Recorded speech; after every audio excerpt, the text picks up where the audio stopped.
Welcome back student, this me Hamid Khan and your watching my channel Hamid biologist. Student, आज के lecture में हम discuss करेंगे बायोलॉजी की फर्दर ब्रांचेस को।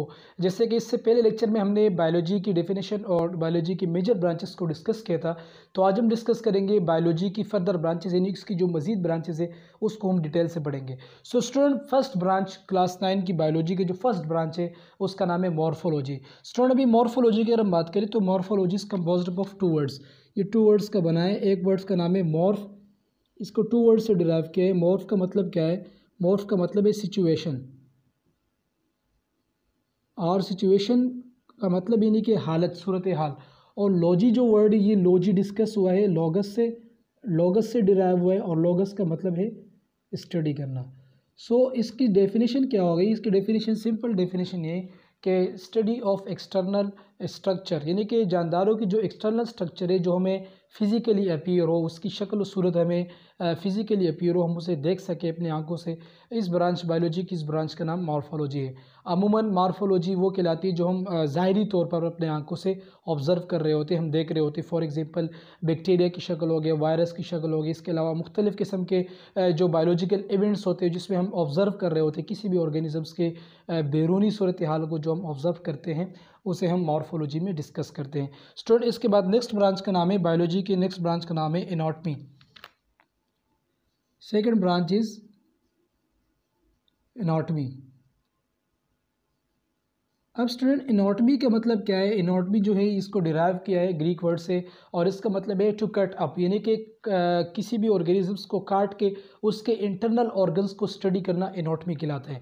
यानी किसी भी जानदार के, एनिमल्स हो गए, प्लांट्स हो गए, उसके एक्सटर्नल इंटरनल यानी कि अंदरूनी स्ट्रक्चर को कटिंग के ज़रिए, ऑपरेट के ज़रिए हम उसको काट के उसके अंदर जो भी चीज़ मौजूद हो उसकी स्टडी करना एनाटॉमी कहलाते हैं। इसको मैं आपकी मिसाल दूंगा सिंपल, जैसे कि स्टमक हो गया, मैदा ह्यूमन के अंदर होता है, ठीक है। लीवर, अब ये ऑर्गन हो गए, ठीक है। आइज़, ये ऑर्गन्स जो है ये ह्यूमन बॉडी के इंटरनल पार्ट्स है, यानी कि ये इनके अंदरूनी पार्ट्स है। तो इस अंदरूनी पार्ट्स को हम अपने आंखों से तो देख नहीं सकते बगैर कटिंग के। सो इसको ऑपरेट करके, यानी कि काटने के बाद इसको हम अंदर से देखेंगे।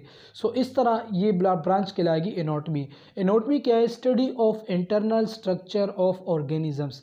किसी भी ऑर्गेनिजम्स के इंटरनल स्ट्रक्चर को पढ़ना एनाटॉमी कहलाता है। स्टूडेंट, इसके बाद नेक्स्ट ब्रांच है फिजियोलॉजी। फिजियोलॉजी क्या है? स्टूडेंट, फिजियोलॉजी निकला है फंक्शन से। फिजियोलॉजी का मतलब क्या है? फंक्शंस, यानी कि जो इसके ज़ाहिरी तौर पर जब हमें किसी भी ऑर्गन्स के काम करने की सलाहियत को हम देख रहे होते हैं कि ये इस ऑर्गन का काम है, ये अपने फंक्शंस को प्रॉपर वे में रख रहा होता है, इसे हम फिजियोलॉजी कहते हैं। इसे हम फंक्शनल बायोलॉजी भी कह सकते हैं, क्योंकि ये रिलेटेड होता है एनाटॉमी के साथ। एनाटॉमी में हम किसी भी ऑर्गेनिजम्स के इंटरनल ऑर्गन को पढ़ते हैं, उसके स्ट्रक्चर को पढ़ते हैं, और यानी कि वो स्ट्रक्चर किससे बना हुआ है, उसके टाइप्स क्या है, उसके मसल्स किस तरह के होते हैं, इन सारी चीज़ों को हम एनाटॉमी में पढ़ते हैं। जबकि यहाँ पर हम इसके फंक्शंस पढ़ते हैं, उन ऑर्गन की फंक्शंस पढ़ते हैं, फंक्शंस ऑफ ऑर्गन्स। जैसे कि दिल का काम क्या है भाई? सर्कुलेशन काम है। लीवर का काम क्या है? लीवर ये हमारे बॉडी के अंदर जो जहरीले मादे होते हैं उसकी डिटॉक्सिफिकेशन, यानी कि उसकी जो जहरीलापन होते हैं उसको कम कर रहे होते हैं, और हमारी बॉडी के अंदर ब्लड को साफ़ कर रहे होते हैं। इस तरह बहुत सारे काम है। तो अब लीवर क्या है? लीवर के स्ट्रक्चर क्या है? स्ट्रक्चर के लीवर के भाई 4 लोब्स है, और लीवर के अंदर जो है हेपेटोसाइट है, इनके सेल है। ये सारा स्ट्रक्चर जो है ये एनाटॉमी कहलाती है लीवर की। जबकि लीवर का काम क्या है? भाई ये लीवर का काम फिजियोलॉजी कहलाती है, यानी कि फिजियोलॉजी ऑफ लीवर्स। इस तरह हमारी बॉडी के अंदर जितने भी ऑर्गन्स हो गए उसके अंदर स्ट्रक्चर का मुताला एनाटॉमी कहलाते हैं, जबकि उन ऑर्गन के फंक्शंस का मुताला फिजियोलॉजी कहलाता है। इसकी सिंपल डेफिनेशन क्या है? फंक्शंस ऑफ ऑर्गन्स, ऑर्गन्स की जो फंक्शंस है उसे हम फिजियोलॉजी कहते हैं। स्टूडेंट, इसके बाद नेक्स्ट ब्रांच है सेल बायोलॉजी। सेल बायोलॉजी को स्टूडेंट इससे पहले साइटोलॉजी भी कहते थे। साइटोलॉजी ये ग्रीक वर्ड है।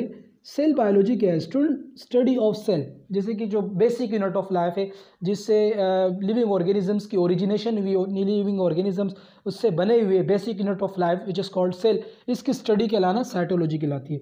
सो सिंपल डेफिनेशन ये है, स्टडी ऑफ सेल। सेल की डेफिनेशन क्या कहलाती है? साइटोलॉजी। स्टूडेंट इसके बाद डेफिनेशन, इसके बाद जो नेक्स्ट ब्रांच है उस ब्रांच का नाम है histology. Fourth one branch is histology. Histology का मतलब क्या है स्टूडेंट? हिस्टोलॉजी जो है, अगर हम बात करें सेल की, तो एक जैसे सेल मिल गए, इस तरह के जो सेल होते हैं, ये सेल आपस में मिलके ग्रुप ऑफ सेल बनाते हैं और उस ग्रुप ऑफ सेल को टिश्यू कहते हैं और उस टिश्यू का मुताला करना हिस्टोलॉजी कहलाते हैं। So study of tissues is called histology, यानी कि टिश्यूज़ का मुताला करना हिस्टोलॉजी कहलाते हैं। जैसे हमारी बॉडी के अंदर टिश्यूज़ हो गए, ठीक है, स्केलेटल मसल्स हो गए जिससे मिलके मसल्स बनते हैं, तो कनेक्टिव टिश्यू हो गए, एपिथेलियल टिश्यू, नर्वस टिश्यूज़, इसको हम फर्दर डिस्कस करेंगे आगे चैप्टर्स में। उसकी स्टडी कहलाना हिस्टोलॉजी कहलाती है। उसकी स्टडी जो हम यानी कि टिश्यूज़ को पढ़ना हिस्टोलॉजी कहलाती है। Histology is the study of tissues, ये टिश्यूज़ का मुताला करना है। स्टूडेंट इसके बाद फिफ्थ ब्रांच है जेनेटिक्स। स्टूडेंट ये मैं आपको रैंडम इसकी ब्रांचेस रैंडम करवा रहा हूँ, तरतीब वार से नहीं करवा रहा हूँ, लेकिन कंप्लीट ब्रांचेस है बायोलॉजी की। जेनेटिक्स क्या है स्टूडेंट? जेनेटिक्स वो करेक्टर हैं जब मेल और फीमेल यानी कि जब पेरेंट्स होते हैं वो अपने न्यू जनरेशन्स के अंदर ट्रांसफ़र कर रहे होते हैं थ्रू दी क्रोमोसोम्स या डीएनए की फॉर्म में, जो हमारे जेनेटिक मटेरियल्स होते हैं उसको ट्रांसफ़र कर रहे होते हैं पेरेंट्स से न्यू जनरेशन, यानी कि ये नस्ल दर नस्ल जो मरूसी खसूसियत होती है, जो हेरिडिटी मटेरियल्स होते हैं वो ट्रांसफ़र हो रहे होते हैं जनरेशन टू जनरेशन, उसकी स्टडी कहलाती है जेनेटिक्स। फॉर एग्जांपल एक पेयर, एक कपल्स है और उस कपल्स के नतीजे में जो ऑर्गेनिज़म्स पैदा होगा, उसके इंटरेक्शंस के नतीजे में जो ऑर्गेनिज़म्स पैदा होगा, तो उनके बॉडी के अंदर जो डीएनए होगा, ये जो उनके अंदर जेनेटिक कैरेक्टरिस्टिक होगी, वो अपने पेरेंट्स के साथ मैच करेंगे, जिसे हम मौरूसी खवास कहते हैं। इस चीज़ का मुताला करना जेनेटिक्स कहलाता है। फिर इसके बाद क्या है? Sixth one is embryology. Student embryology को डेवलपमेंटल बायोलॉजी भी कहते हैं।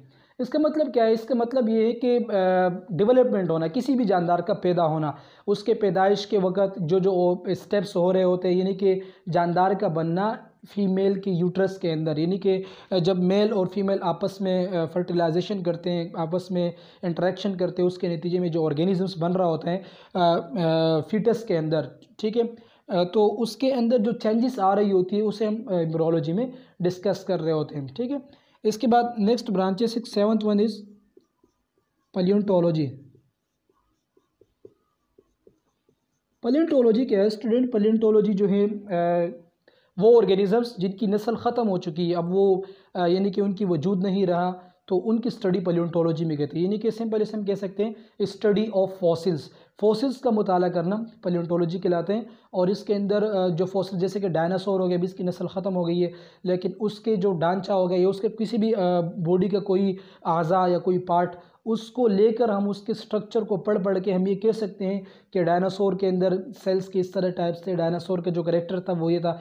इस तरह प्लांट्स के अंदर भी कुछ ऐसे पौधे हैं जो अब ज़मीन में नहीं रहे, उनकी नस्ल ख़त्म हो चुकी है, तो इसकी स्टडी कहलाती है पैलियोंटोलॉजी। अब पैलियोंटोलॉजी में प्लांट्स की स्टडी पैलियोबोटनी कहलाते हैं, जबकि एनिमल्स की स्टडी पैलियोजोलॉजी कहलाते हैं। Palaeobotany is the study of fossils of plants, यानी कि प्लांट्स के फॉसिल्स की स्टडी, जबकि palaeozoology is the fossils of animals, ठीक है। तो इसको फर्दर डिवाइड किया गया है। इसके बाद स्टूडेंट हम डिस्कस करेंगे 8th branch is biotechnology.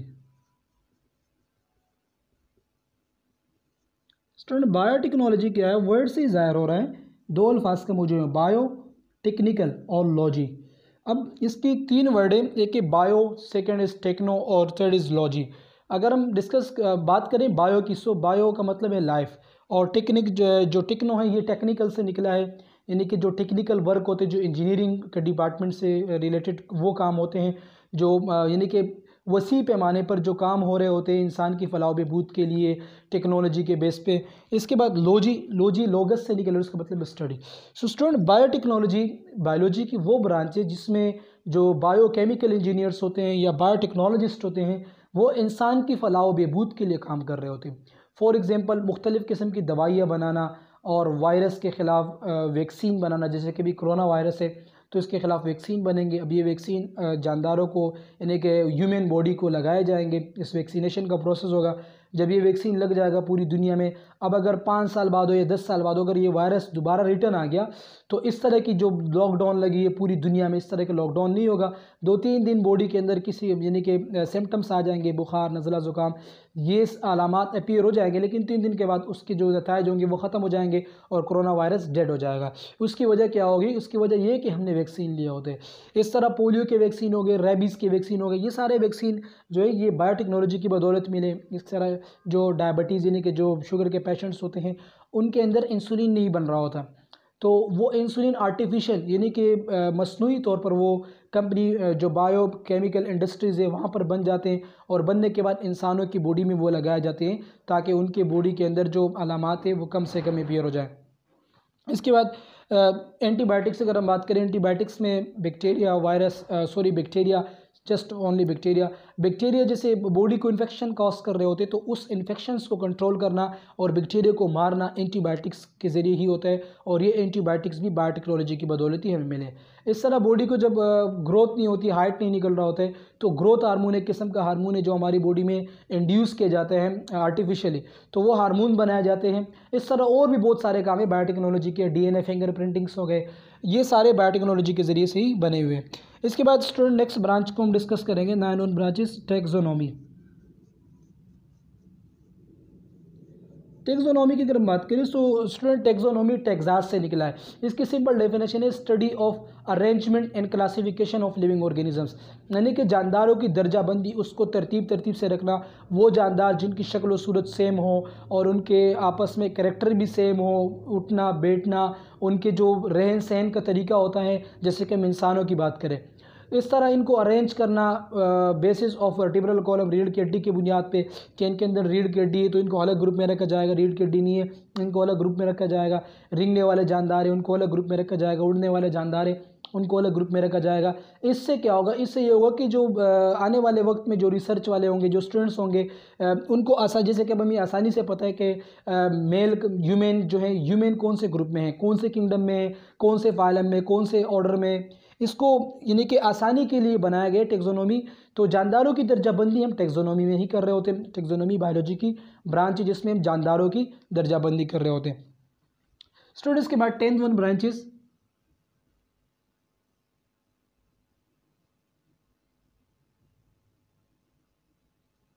Socio biology. Student socio biology की वो ब्रांच है जिसमें हम डिस्कस कर रहे होते हैं सोशल इंटरेक्शन, यानी कि जो माशरती इंटरेक्शन होते हैं लिविंग ऑर्गेनिजम्स के साथ, जो सराउंडिंग का यानी कि जो हमारा एनवायरनमेंट होते हैं सराउंडिंग का, उसका जानदारों के साथ जो रवाबित होता है, उसके असरात होते हैं, उसको हम डिस्कस कर रहे होते हैं सोशियो बायोलॉजी में। इसके बाद student 11th branches, ecology. Ecology क्या है? इसे इन्वायरमेंटल बायोलॉजी भी कहते हैं और इसकी स्टडी जो है यानी कि इन्वायरमेंटल बायोलॉजी भी इसे कहते हैं और इकोलॉजी भी कहते हैं। इसका न्यू नेम जो है वो इन्वायरमेंटल बायोलॉजी और ओल्ड नेम इज़ इकोलॉजी है। सो इन्वायरमेंटल बायोलॉजी, इसका नाम से ज़ाहिर हो रहा है कि जिस माहौल में लिविंग ऑर्गेनिजम्स रहते हैं उस माहौल के, उस जानदारों के ऊपर असरात को हम पढ़ रहे होते हैं, वहाँ की आबो हवा को पढ़ रहे होते हैं, वहाँ के पानी को पढ़ रहे होते हैं, सारी चीज़ों को, जो तमाम तर एक्सटर्नल फैक्टर्स यानी कि जो बैरूनी तमाम चीज़ें होती हैं उसको हम डिस्कस कर रहे होते हैं इकोलॉजी में। यानी कि उसके असरात उस जानदारों के ऊपर अच्छे हैं बुरे हैं, वो जानदार उस इन्वायरमेंट के साथ किस तरह यानी कि मुज़ाहमत करते हैं, किस तरह वहाँ पे रहन सहन, उस इन्वायरमेंट को देखते हुए वो अपने रहन सहन में, उनके रहन सहन में किसी किस्म की कोई चेंजेस आती है, कोई तब्दीली आती है या नहीं, या उसके साथ किस तरह वो कोप किस तरह निमट लेते हैं उस माहौल के साथ। इन तमाम चीज़ों को हम इकोलॉजी या इन्वायरमेंटल बायोलॉजी में डिस्कस कर रहे होते हैं। 12 इज़ मॉलिक्यूलर बायोलॉजी।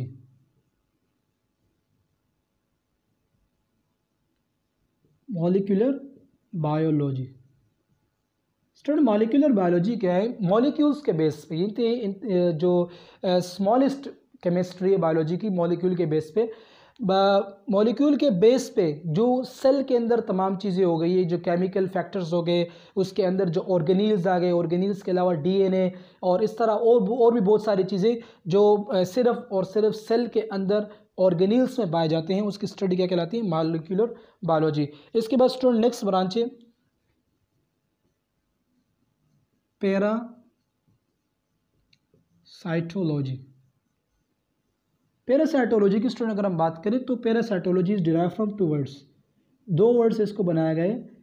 पैरासाइट से, पहले वर्ड का नाम है पैरासाइट और दूसरा वर्ड निकला है लोगस से, और लोगस का मतलब क्या है? Study. So study of parasites, parasite की स्टडी कहलाती है पैरासाइटोलॉजी। पैरासाइट क्या होती है? पैरासाइट वो चीज़ें जो हमारी बॉडी से नुकसान, यानी कि हमें नुकसान प्रोवाइड करे और हमारी बॉडी से फ़ायदा ले, उसे पैरासाइट्स कहते हैं। तो पैरासाइट्स की दो किस्में हैं, एक पैरासाइट एक्टोपैरासाइट होते हैं और दूसरा पैरासाइट होते हैं इंडोपैरासाइट। एक्टोपैरासाइट्स वो पैरासाइट्स होते हैं जो हमारे एक्सटर्नल सरफेस पे पाए जाते हैं और वो हमारी बॉडी से खून चूसे, जिसमें मॉस्कीटो आ गए, इसके अलावा इंसेक्ट हो गए जो हमें नुकसान दे। इंडोपैरासाइट्स वो पैरासाइट्स हैं जो हमारे इंटेस्टाइन्स में या हमारे बॉडी के इनसाइड पाए जाते हैं, उसे हम इंडोपैरासाइट्स कहते हैं। तो पैरासाइट क्या है? पैरासाइट वो चीज़ें जो हमारी बॉडी को नुकसान प्रोवाइड करे, हार्म प्रोवाइड करे, और उसकी स्टडी क्या कहलाती है? Parasitology. 14 branch student is pharmacology.